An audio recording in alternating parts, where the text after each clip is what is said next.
انضم إلينا من اسطنبول وائل سعد، شاعر ومعتقل سابق وصديق باسل الخرطبي الملقب بالصفدي.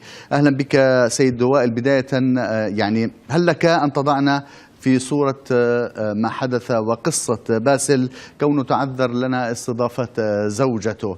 ما هي تفاصيل اعتقاله ومقتله؟ مساء الخير.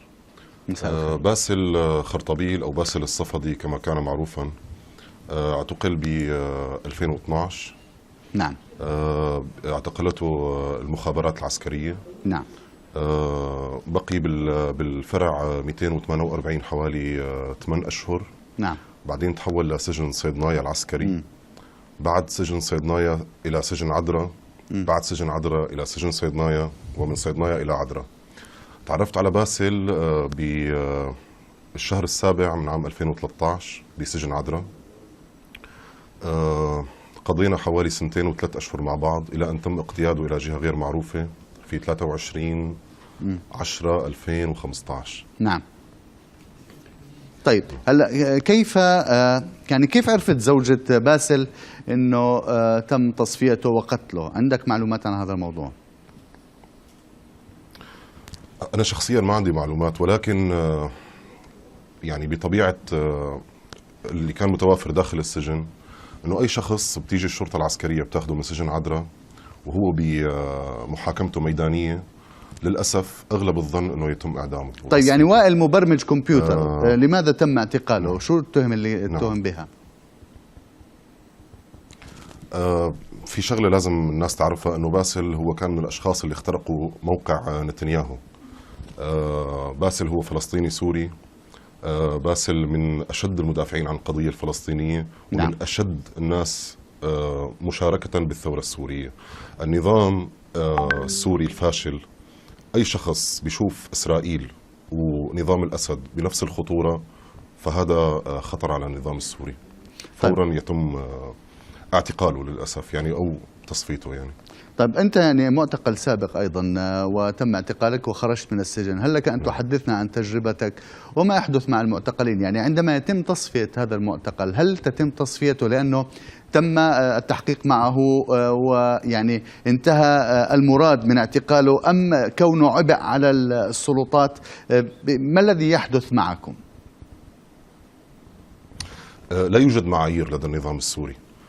في تهم جاهزة دائما بالمحاكم الميدانية. التهم تتراوح بين الخيانة العظمى للتجسس لقتل شخص يعني تهم مطاطة جدا يعني. نعم. في عندك محكمة قضايا الإرهاب كمان تهم مطاطة، من تمويل أعمال إرهابية لارتكاب أعمال إرهابية. دائما الضبط الأمني بيتم اعتماده بالمحكمة، والنظام بيحاكم على أساس الاعترافات اللي تنتزع من المعتقل داخل الفرع الأمني تحت التعذيب الشديد جدا جدا يعني. نعم. الذي لا يحتمل يعني. يعني قصة باسل ربما هي مثال ينسحب على العديد من الأشخاص الذين تم اعتقالهم، رجالا ونساء وشيوخا وأطفالا. كما ذكرنا الشبكة السورية لحقوق الإنسان كشفت في تقريرها السنوي أن يعني أكثر من 13,000 شخص قضوا تحت التعذيب، من بينهم أطفال ونساء بين عامي 2011 و2017. صحيح. يعني صحيح. ما هي الأساليب التي يتبعها النظام في تعذيب هؤلاء؟ وهل يفرق بين طفل وسيدة وكهل وشاب؟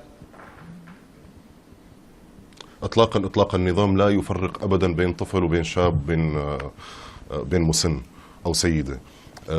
أنا لما كنت بالغرفة بفرع فلسطين كان في عنا يعني كنا 120 شخص داخل الغرفة. نعم. طبعا الفرع مقسم إلى غرف يوضع فيها المعتقلين بظروف سيئة جدا، يعني حتى كل 3 أيام لحتى ننام. نعم. 5 أو 6 ساعات كل يوم كان يطلع من عنا شخص إلى 5 أشخاص متوفين بسبب ظرف الاعتقال أو التعذيب.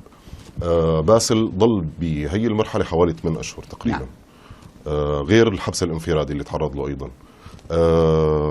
ما في أي معايير عند النظام السوري. حتى هي الأرقام 13,000 أنا أجزم أنه الأرقام أعلى بكثير من ربما هذه الأرقام التي يعني كانت موثقة لديهم. نعم. أنا أشكرك وائل سعد الدين، الشاعر والمعتقل السابق وصديق باسل خرطبي الملقب بالصفدي، كنت معنا مباشرة من اسطنبول.